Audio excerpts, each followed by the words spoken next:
Hey everyone, it's Josh from the Blockchain DXB podcast, and today is the 6th of Jan 2026. And today, once again, guys, we're going to be discussing everything that is going on in the so-called Bitcoin, cryptocurrency, and blockchain space. Now, the first news that we're going to be talking about is with a co-host Satoshi, and we're going to be talking about the controversy that is surrounding Bitcoin. But what is really interesting to note, this is connected to one of the departments of the US government. So, Satoshi, can you tell our listeners what is the first news that we're going to be talking about? And later on in the episode, we'll delve deeper into this. Certainly, George. The first topic is the Samourai Bitcoin controversy. It involves the US Marshal Service selling 6.3 million worth of forfeited Bitcoin, a move that may have violated Executive Order 1423, which mandates holding such assets as a strategic national asset. We'll explore the implications of this and potential impacts on future regulation. Yeah, and one of the promises of President Donald Trump was that he will not be selling the existing Bitcoin that the US government has, isn't it? So it is kind of like going against what President Donald Trump has promised. So we'll definitely go ahead and discuss the implication of this news. Now, the second news is a bit of an unfortunate news, and this is connected to the layer 2 network of Ethereum that is to do with starknet. So what is it that the listeners can expect later on in today's episode regarding this news? The starknet network outage is a critical development that warrants closer inspection. And I believe this is the second major hack that the system has had in just a matter of few months, isn't it? That's correct, George. It marks the second major outage for the network in recent months, which warrants close examination later in the show. Now, we also need to touch on the ETF rewards from Grayscale and the Ledger data breach. Yeah, and regarding the Grayscale ETF-related information, I believe what we're going to be talking about later on today is that it became the first US cryptocurrency exchange-traded product to go ahead and distribute Ethereum staking rewards to its shareholders. Now, this is in complete contrast to what was happening under the Biden administration, because I believe Gary Gensler, he was the head of the SEC chair, and he made sure that the staking rewards were not allowed, even when the ETF was approved. And I'm talking about ETF that is connected to Ethereum, right? That's absolutely correct. Grayscale's Investments Ethereum Staking ETF, or ETH, is a landmark moment, being the first US ETP to distribute staking rewards. This directly contrasts with the previous administration's approach, where Gary Gensler maintained a stringent policy regarding staking and ETF approvals. We'll analyze the regulatory shift and its potential impact on investor behavior. So, and the next news which you're going to be discussing is regarding a major hack, or rather data breach that did actually take place regarding a Ledger wallet. And I do remember, Satoshi, going back to 2020, there was a breach of 1 million customers where their phone numbers, the addresses, and their names were also stolen. So it looks like Ledger is definitely not sticking up to its name of being one of the safest wallet service providers. So we'll definitely go ahead and explore this news in today's episode. You're absolutely right, George.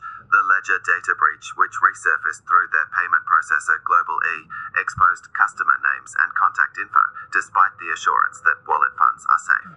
This definitely compromises the reputation of Ledger as a top-tier wallet service provider, and we'll dissect the security implications and market response in detail. So these are some macro level news that we're going to be touching about in today's episode. Now, do you want to tell our listeners what is the first news that we're going to be talking about when it comes to United Arab Emirates? Because I believe it is connected to a leading Arabic AI model, right? That's right, George, and it's critical for the region. Abu Dhabi's Technology Innovation Institute, TII, has launched the Falcon H1 Arabic AI model, establishing the world's leading Arabic AI model. This demonstrates the UAE's commitment to competing at a global level in advanced language technology, utilizing a new hybrid Mamba transformer design. The UAE is making great strides with the Falcon H1 Arabic AI model, a major technological achievement. And the final news for today is more connected to the judicial department. And the news essentially is that Abu Dhabi's judicial department, they're adopting AI-driven projects for correctional centers. So it looks like artificial intelligence is definitely heading in the right direction. So it looks like we have quite a lot of interesting things to cover in today's episode. And before we go ahead and discuss all of these details, a quick word from our sponsors. Hey everyone, this episode is powered by a new sponsor, that is Amana. And they are the region's first and fastest growing regulated all-in-one trading and investing app. So look, guys, whether you're looking into investing in US stocks like Apple or Tesla, or mega giants like ADNOC or Salik, Amana puts the financial markets on your fingertips. It includes gold, foreign exchange, ETFs, futures, commodities, and guess what, guys? They have over 375 cryptocurrencies, and this makes them the biggest crypto selection in the region. Now, for the blockchain DXB listeners, guys, if you want to go and build long-term wealth without thinking about it every day, explore Amana's pre-built auto investment plans, and all you have to do is set your monthly budget, choose your preferred asset category, and let Amana automate the investing for you. Zero fees, zero lockups, 100% customizable. And here's the thing, guys, funding your account is easier than ever. You can fund your account with Apple Pay, Google Pay, credit cards, instant bank deposits, and even crypto wallets. No friction and no hassles. And the best part is, guys, let's say if you need support, you would absolutely love Amana for this, because they offer 24/6 human customer service, as well as a personalized sales support, real people, real help, and the customer support is in English as well as in Arabic. And for the blockchain DXB listener and community, guys, I do have something really exclusive for you. What you can do is register with Amana using the code blockchain DXB, or you can also use the link that is in the show notes below. And here's the best part, guys. Once you register, fund your account with a minimum of $100 and at least go ahead and make one trade, and then you'll receive a $100 trading bonus credit to your account the following month. But look, guys, it's real important to note, the bonus is non-withdrawable. It is there to help you trade and learn. So look, guys, if you're looking for a transparent, powerful and easy to use app, that's Amana for you. So what are you waiting for, guys? Download the app now, or you can also visit the website that is amana.app, and don't forget to use the code blockchain DXB. And Amana, guys, is all markets one app. Next, guys, I'm happy to announce that blockchain DXB is the official media partner with one of the OGs in the cryptocurrency and blockchain event space, and that is Blockchain Futuristic Conference taking place in Florida this year, as well as ETH Women taking place simultaneously. And trust me, guys, this is an event that you don't want to miss, isn't it? Because for the very first time, North America's most immersive Web3 event is heading to the United States of America, and the Blockchain Futurist Conference and ETH Women event is actually taking place between the 5th and 6th of November. And the location is absolutely stunning, guys. It is taking place at Guitar Hotel at Hard Rock, which is in Hollywood, Florida. That's right, guys. Palm trees, panels, and the biggest mind in blockchain and cryptocurrency is all in one place. So there will be multi-stage panels, NFT galleries, DeFi showcases, hand-on tech demos, metaverse experiences, even outdoor VIP cabanas, and quite a lot more. And the Guitar Hotel at Hard Rock, guys, is one of the most iconic venues in the country. So look, guys, if you're in the Web3 space, cryptocurrency, Bitcoin, or even artificial intelligence space, or just want to do some serious networking, this is the place that you got to be. And to all of you blockchain DXB listeners, guys, we have something really interesting for you, because you can get a 25% off the tickets. So just use the code DXB25, and the link to the event as well as the code is in the show notes below. And as an official media partner, I'll be doing exclusive live coverage, interviews, behind the scenes access, and I will be spotlighting some of the most exciting projects shaping the future of decentralized finance tech. So if you're at the venue, guys, definitely come and say hi. Maybe we can catch up for a coffee as well. So listen, guys, the code is DXB25, and by using this code you will be eligible for a 25% discount. And the event is taking place between the 5th and 6th of November 2025 at the iconic Guitar Hotel at Hard Rock, that is in Hollywood, Florida. And in the show notes below, guys, there's all contact details for Blockchain Futuristic Conference Florida 2025, as well as ETH Women. And look, guys, this is the future of blockchain technology brought into life. So don't just read about it. Be there and head to the website that is futuristconference.com and go ahead and use the code DXB25. So see you at the event. Next, Advanced Media. Advanced Media, guys, is the largest distributor of professional video, photo, broadcast and cinematic equipment and accessories in the Middle East and MENA region. With over 2 decades of experience, Advanced Media is now the largest distributor in the Middle East, representing more than 100 recognizable brands, including brands such as Zeiss, DJI, Hasselblad, Red and Rode. As a matter of fact, guys, the very mic that I'm recording is being sponsored by Advanced Media as well, and Advanced Media has showrooms in Saudi Arabia and services as well. Looks like they're definitely taking the Middle East by storm. And here's the beautiful thing, guys, they're taking corporate social responsibility very seriously, and they're focusing on 3 P's, that is people, planet and prosperity. Now listen, guys, if you do want to find out more information regarding the statement of corporate social responsibility, check out the website that is www.ant.tv. And here's the beautiful thing, guys, They also want to be a leader and set an example and reputation as a pioneer and member of the community. And in doing so, guys, they also have an AMD scholarship with SAE Institute in Dubai, UAE. So definitely check it out. And also, guys, Advanced Media is committed to persistently developing, organizing, and hosting training workshops, seminars, and community events that educate, inform, and familiarize consumers with new equipment and the latest technological advances. So listen, guys, do one thing. If you do want to support this channel, go to the website, that is www.amt.tv, and follow the social media channels as well. All of the details are in the show notes below. Next, Startup OI is global one-tech platform for tech. It offers global high-paying tech jobs with flexibility in working time and location, global free tech events, and tech networks to connect with global like-minded engineers. A brilliant platform to listen to the tech experts in Metaverse and to grab their insights. Now listen, all you have to do is download the app Startup OI. If you're using an Android version, go to Google Store and App Store for iOS devices. Alternatively, you can also click on the show notes below to download Startup OI. Next, guys, listen, if you're into fitness, if you're into adventure, if you want to do something wild but still want to keep your health in check, there is a new podcast in town, a podcast focusing on obstacle course race in the Middle East. The podcast is called the Race Pace Podcast. So check out the Race Pace Podcast across all leading platforms. And the Race Pace Podcast is a peer-to-peer community-driven podcast where they talk all about obstacle course race in the Middle East, from Sandstorm to Spartan Race, from Tough Mudder to Desert Warrior Challenge, and also the Government Gulf Games, and quite a lot more. The podcast has interviews with athletes locally and internationally to get inside scoop on how athletes prepare for obstacle course race. In the podcast, they also talk about interesting stories on why they are motivated to do obstacle course race.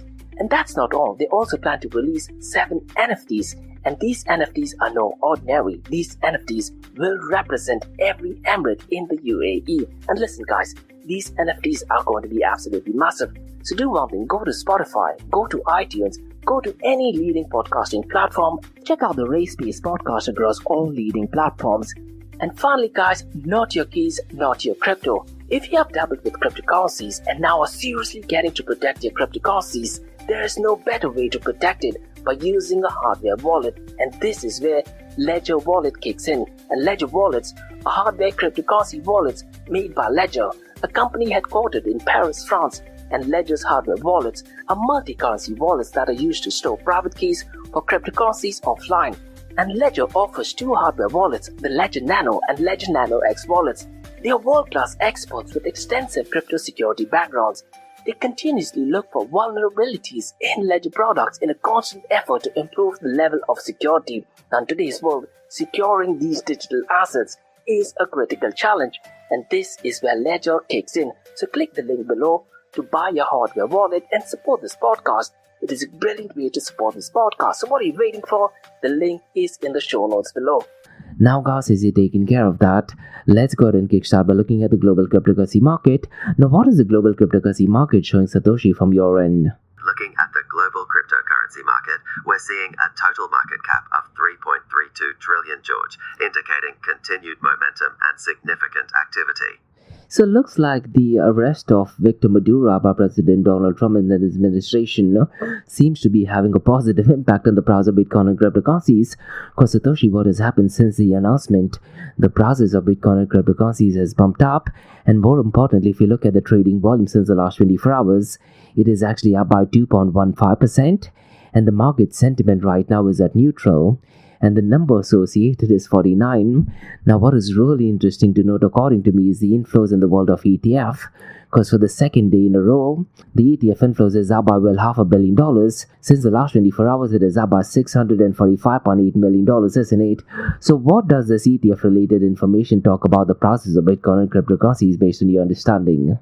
Wow, that's really insightful, George. The significant ETF inflows, especially the 645.8 million boost over the last 24 hours, definitely signals strong market confidence and positive momentum for Bitcoin and cryptocurrencies. This increased trading volume and neutral sentiment suggest a resilient and growing market, likely tied to the broader positive narrative surrounding recent developments. So do you think there is a possibility we might actually see the price of Bitcoin to reach a new all-time high, probably in the month of January, and hopefully it happens in the first or second week of January itself? What is your thoughts regarding the price of Bitcoin reaching a new all-time high? Do you have any predictions? It's definitely an exciting possibility. Some analysts, like Tom Lee of Fundstrat Global Advisors, are predicting a new all-time high by the end of January 2026. While the market can be volatile, the recent positive inflows and neutral sentiment certainly create a promising climate. I do think so. There is a very high possibility because historically, if you look at the price of Bitcoin, particularly in the month of January, most often than not, since the last decade or so, has been positive. And I keep saying this in the Blockchain DXB podcast. Under the Trump administration, the inflation is down. The FOMC data is also looking pretty good. And the Federal Chair Jerome Powell has decided to go ahead and reduce the interest rate as well. So at a macro level, I do feel that things are better than ever before. But unfortunately, one matrix which is not looking that great, that is the volume of decentralized exchange. And since the last 24 hours, it is only at $13.46 billion. But what about the fees connected for these transactions?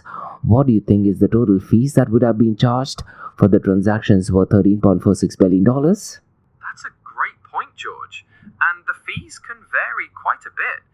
Exchange fees typically range from 0.03% to 1% depending on the platform and volume.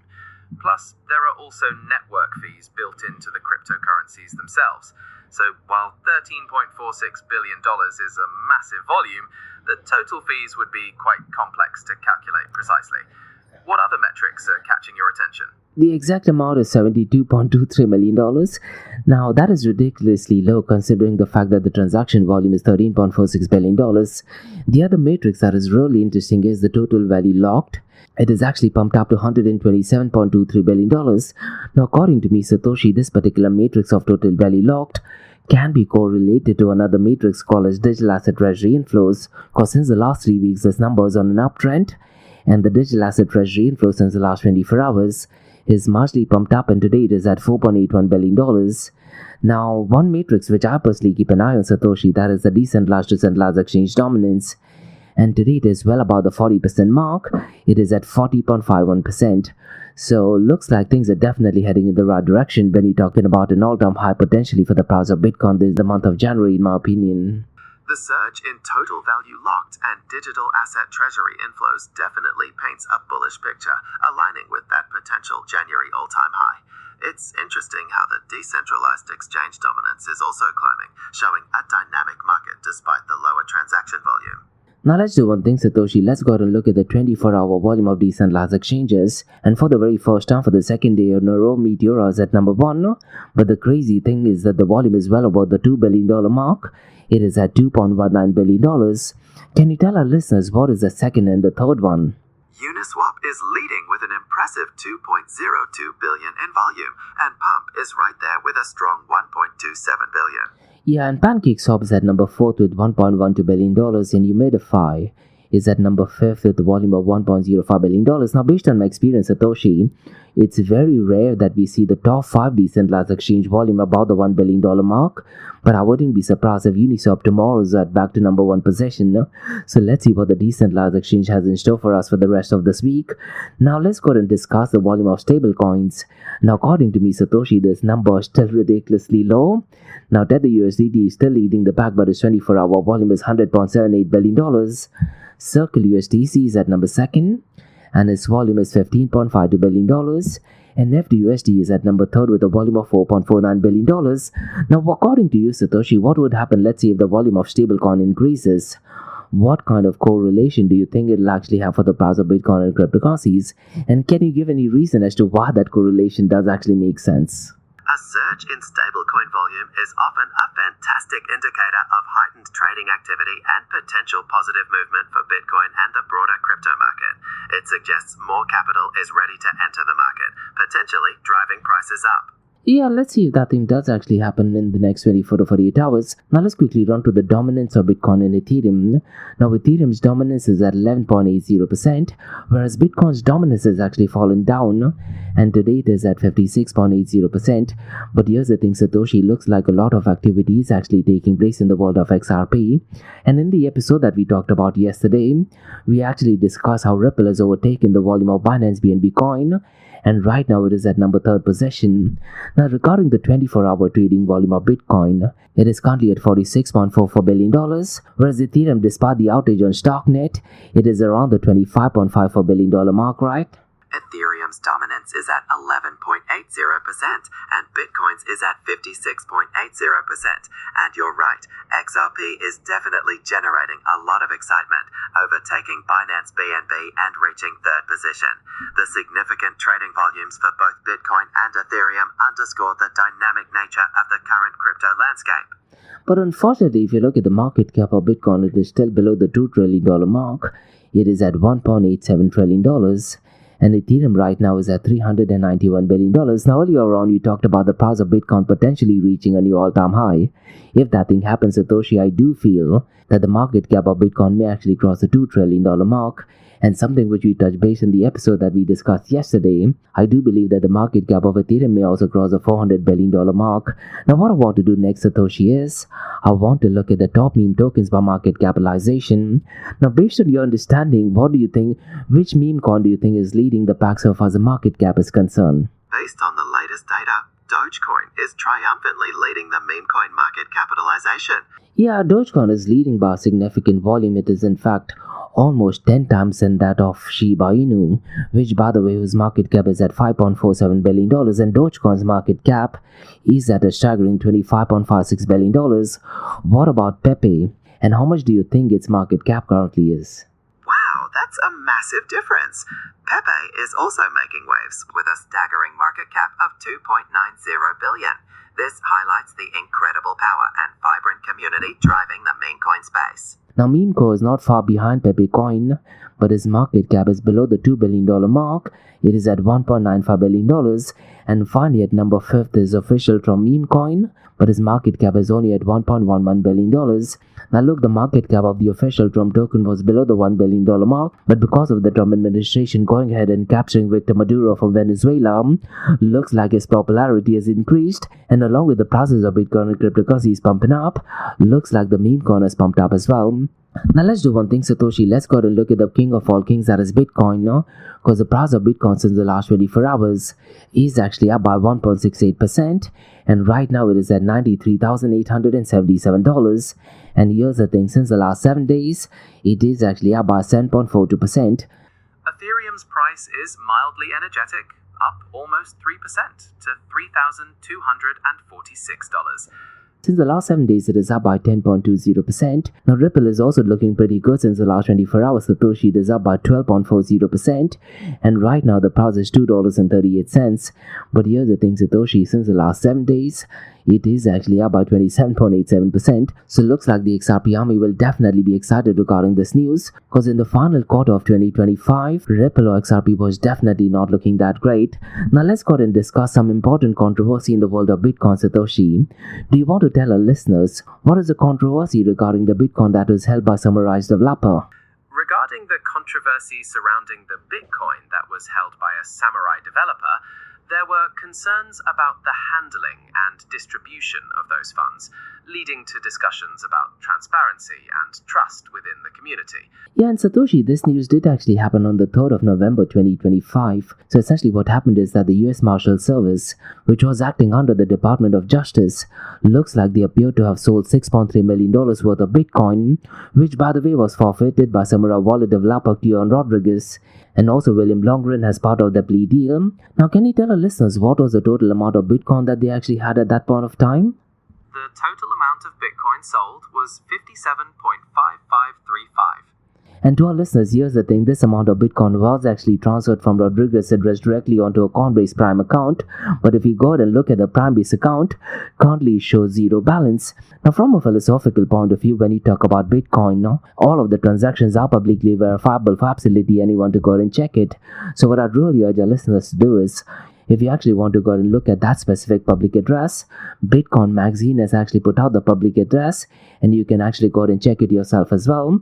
Because in the so-called Bitcoin world, there's always a saying, do not rush and go and verify it yourself. And one of the pillars of Satoshi of Bitcoin and open blockchain is all of the transactions are publicly verifiable for absolutely anyone to go and check it. Now, one of the reasons why this news is worrisome is because this particular move under the direction of the Department of Justice does actually violate Executive Order 14233, which specifically mandates that Bitcoin obtained via criminal or civil asset forfeiture should actually be held in the United States Treasury Bitcoin Reserve. And this was one of the promises of President Donald Trump, because at the Bitcoin Nashville event, he very specifically said that existing Bitcoin that is held by the US government, they will not be sold. So it looks like there's a bit of controversy and drama in the so-called Bitcoin world, isn't it, Satoshi? The transfer to a Coinbase Prime account and the zero balance certainly raises questions in light of the executive order. The principle of don't trust, verify is indeed a cornerstone of the Bitcoin ethos. So one of the reasons, according to me, why this news is worrisome is because by bypassing direct custody and sending the Bitcoin to Coinbase for liquidation, essentially the US Marshal may have acted independently for federal directives. So unfortunately, a bit of drama in this case. And so far as the Samourai case is concerned, it was actually prosecuted in Southern District of New York, which by the way is a jurisdiction known for its assertive and sometimes independent approach to federal cases. Now here's the thing, Satoshi, the Southern District of New York has previously pursued case against non-custodial cryptocurrency developers, including Tornado Cash, Roman Storm, which by the way was notoriously targeted by the Biden administration. So let's see, what the outcome of this particular news is. But here's the thing, Satoshi, President Donald Trump, in one of the press conferences that he had, I believe roughly around 2 weeks ago, did actually state that he's actually considering pardoning one of the developers, that is Rodriguez. So according to me, it does actually signal a shift towards a more crypto stance. So let's see, what the outcome to this particular news is. Now let's go and discuss the second news, and this is connected to Ethereum Layer 2 scaling network, that is starknet. Do you want to tell our listeners what this news is all about? Regarding the Ethereum Layer 2 scaling network, starknet, the news is about their recent system outage. This is more to do with the technical infrastructure than the token. And essentially for our listeners, what starknet is, it is an Ethereum Layer 2 scaling network that actually helps process transactions faster and also cheaper while at the same time maintaining security. So it is a bit unfortunate this thing happened. And Satoshi, something that you did actually touch base earlier in the episode is, it was actually down by almost 4 hours. And this I do believe did actually happen on the 5th of January, right? That is correct. Starknet, which facilitates faster and cheaper transactions while maintaining security, experienced a system outage of approximately 4 hours, which did take place on January 5th. And the team, what they decided to do is, they decided to pause the activity and investigate the issue. And it looks like they've actually reverted the blockchain to a safe block. And what they actually said that a detailed report explaining the actual causes and prevention steps will be actually shared later on. But look, news such as this is definitely not great, particularly for the detractors of Ethereum. And I'm pretty much sure Solana advocates will definitely be liking such news. Now let's go ahead and talk about a really interesting news in the world of Ethereum staking rewards. Can you go ahead and tell our listeners what this news is regarding Grayscale investment? And why is this news so significant in the so-called cryptocurrency space? The news regarding Grayscale investments in the world of Ethereum staking rewards is quite significant. It pertains to their exploration of new opportunities in the space. This could potentially influence market dynamics and broader adoption of Ethereum staking. And it has actually become the first US crypto exchange traded product to go ahead and distribute Ethereum staking rewards to its shareholders. Investors will actually receive roughly around 0.083178 per share for staking rewards that are actually earned between October 6th and December 31st, 2025. And here's the thing, it'll actually be paid today, that is the 6th of January 2026. So look, according to me, Satoshi, this does mark a major milestone for Grayscale and also the US Ethereum market, because it does show how staking can deliver real investor benefits. Now Grayscale, Satoshi also plans to expand staking to more products, while at the same time they also want to go and keep transparency and investor education a priority. So at an industry level, this particular news, what kind of an impact do you think it has, not just on Ethereum, but also on the broader cryptocurrency market? Grayscale's move could bring more mainstream investment into Ethereum staking, potentially boosting demand and influencing the broader cryptocurrency market through increased participation. It signals a growing acceptance and integration of staking into traditional investment strategies. And it could be possible that we might be seeing similar such news, let's say in the world of Solana ETF as well, isn't it? It seems possible. In fact, Grayscale has already changed the name of the Grayscale Solana Trust to the Grayscale Solana Staking ETF, effective on January 5th, 2026. This suggests a similar move to capitalize on staking rewards in the Solana space. Are you interested in the details of this change? No, not at the moment, but as and when the official news is out, we'll definitely go and touch base on that on the Blockchain DXB podcast. Now let's go and discuss the final news for today, and this is unfortunate news which is connected to one of the wallet service providers in the Bitcoin and cryptocurrency space, that is Ledger Wallet, and they had a data breach, and this was through the payment processor that is globally. And here's the unfortunate news, Satoshi, they did actually expose customer names and all of the customer information as well. Now, thankfully, emails were actually sent out to affected users, and at the same time, they confirmed that the wallets are safe and no personal records were actually breached. But here's the thing, Satoshi experts are still warning that customers could actually be getting some phishing attempts and to be extra vigilant and cautious regarding this particular unfortunate incidents. So what is your take when such a thing happens to one of the leading wallet service providers? While the confirmation that wallets are safe is reassuring, a data breach, even through a third party, can definitely erode trust and put customers at risk of phishing attempts, as you mentioned. It underscores the constant need for extreme vigilance and security in the crypto space, even from leading providers. What are your thoughts on the broader implications for the industry? I think it definitely puts a dent and a negative image in the so-called Bitcoin and cryptocurrency space, particularly for detractors who, by the way, are quite a lot of people. They would always say that Bitcoin is unhackable, but what about the wallets?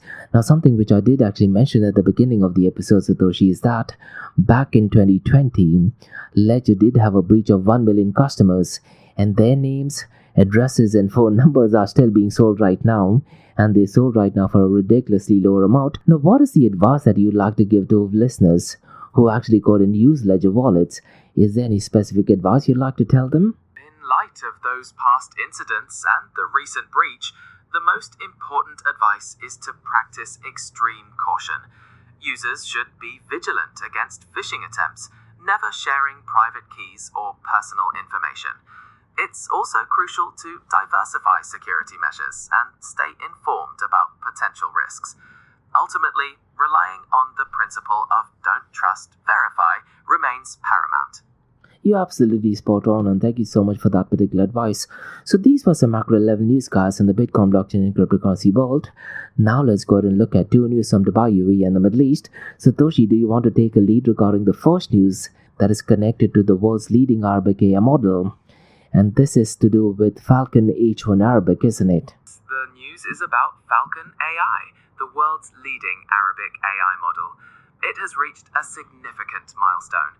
So yeah, essentially, Satoshi, the news is that Abu Dhabi's Technology Innovation Institute, they have officially launched Falcon H1 Arabic, which is a powerful new AI model, especially for Arabic language model.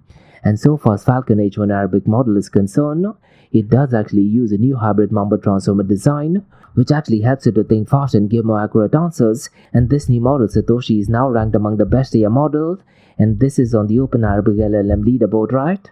The Technology Innovation Institute has indeed launched Falcon AI's Falcon H1 Arabic, a powerful new AI model for the Arabic language. Its hybrid multimodal transformer design enables it to process information faster and more accurately, positioning it among the best in the Open Arabic LLM leaderboard. And it is definitely performing much better than many larger AI models, showing that smart designs can actually go ahead and beat the size. Now, they did have a launch show as well, and in that launch show, Satoshi, they also showed how the United Arab Emirates wants to go ahead and compete with the world's top AI countries in advanced language technology. Now, so far the model was concerned, as you mentioned, it was actually created by TII, which by the way is part of Abu Dhabi's Advanced Technology Research Council and backed by the government. Now, so far as Falcon H1 Arabic is concerned, Satoshi, it does actually understand many Arabic dialects, and it also improves how artificial intelligence can actually handle cultural meaning and local language use. Now, what I want you to do, Satoshi, I want you to go ahead and read out that the model comes in 3 different sizes, that is 3B, 7B, 34B, and then go ahead and continue the information from there on.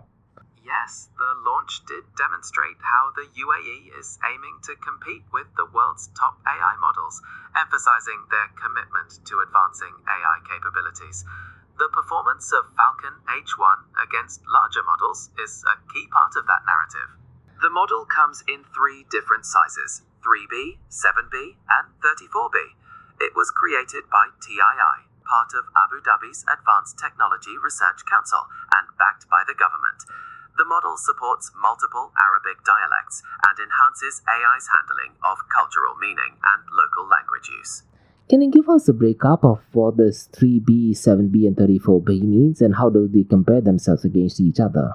7B and 34B refer to the number of parameters the Falcon AI models possess, which indicates their complexity and performance capabilities. A model with more parameters, like the 34B version, is generally more powerful and capable of handling more complex tasks than the 3B or 7B models. The comparison highlights the scalability and tiered approach to the model's design. And if I'm not mistaken, the 7B version did actually beat all well-known Arabic AI models from Saudi Arabia and Qatar, right? That's correct. The 7B model demonstrated superior performance, surpassing well-known Arabic models from Saudi Arabia and Qatar. And so far as the Falcon H1 Arabic model is concerned, it is strong at math logic and also STEM reasoning, which are usually hard for large language models. Now it also does very well against understanding Arabic cultural tradition and everyday expressions. And so far as the model is concerned, Satoshi, they can also go ahead and read very large documents with up to 256 tokens without losing context. Now this, according to me, makes it very useful for legal, medical, academic, and also business documents in Arabic. And TII does actually say that the model is built to help government developers, businesses, and communities across the region.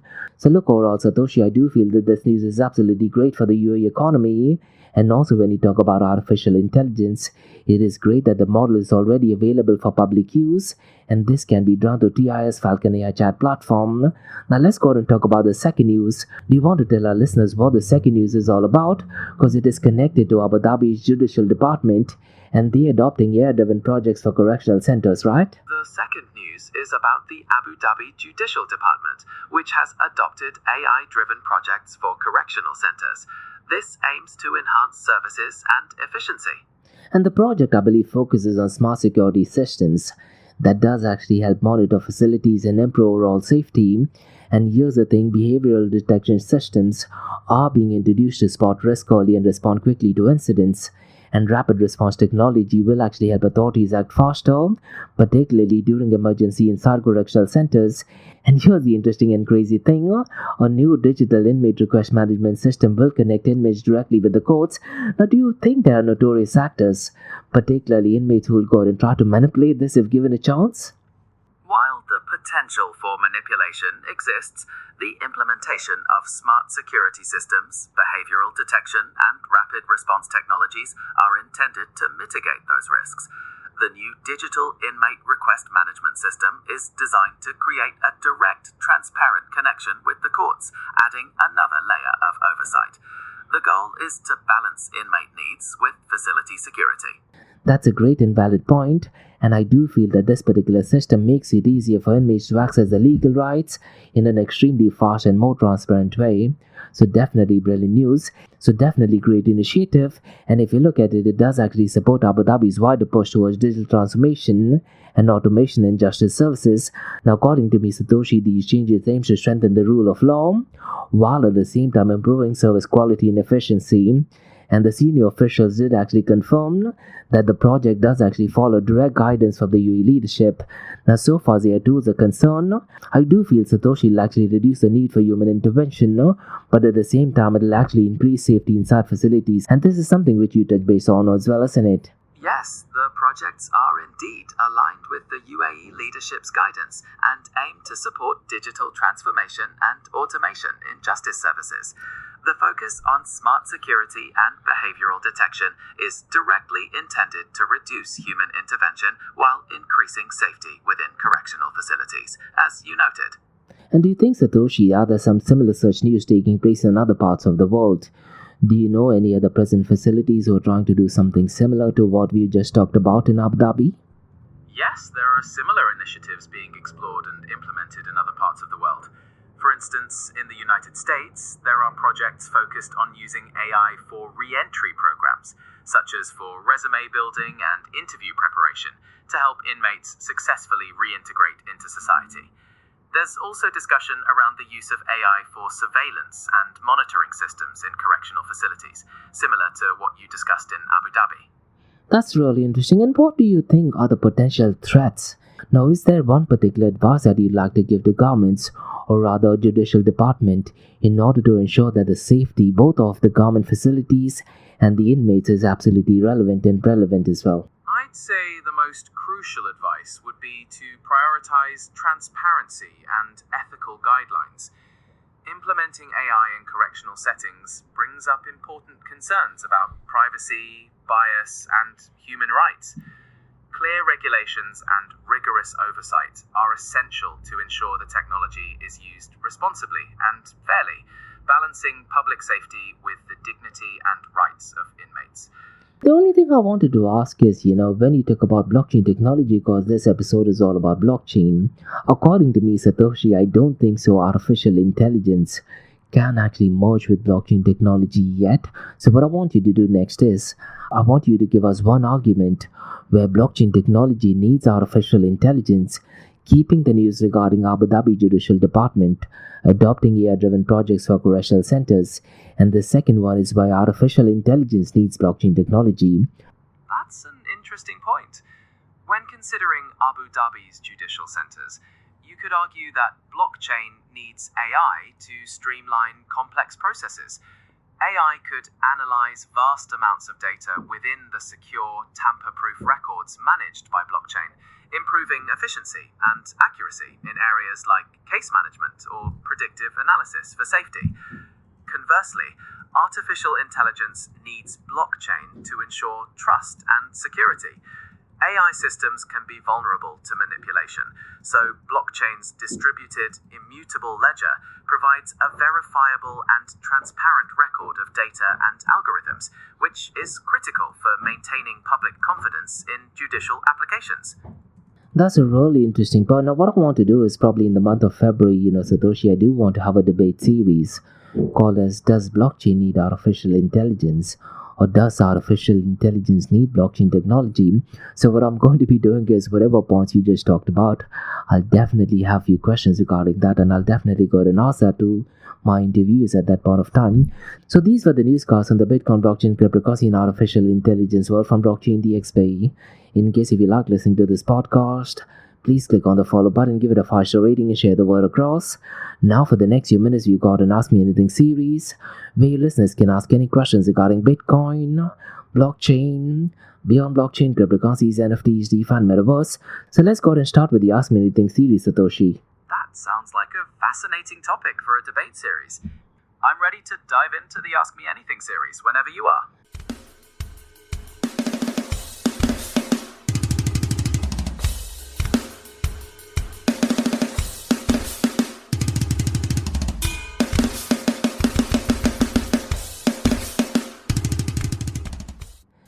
So hey everyone, it's Josh from Blockchain DXB. You're listening to the Ask Me Anything series, where your listeners can ask any questions regarding Bitcoin, blockchain, beyond blockchain, cryptocurrencies, NFTs, DeFi, and Metaverse. I have a question for a person called Mark Satoshi, and the question is, do you think Grayscale distributing Ethereum staking rewards will push more investors into Ethereum?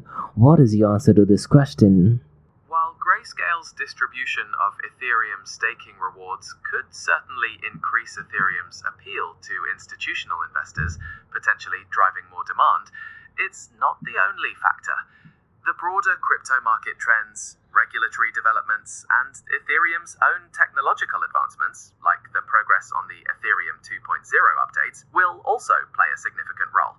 Yeah, and along with institutional investors, I also feel that traditional investors, they will be attracted towards it, because right now, if you look at it, Satoshi, many investors in the US, for them staking directly is still complex, risky, and unclear from a regulatory standpoint of view. So I do feel that this move by Grayscale does actually remove the friction for offering exposure to Ethereum.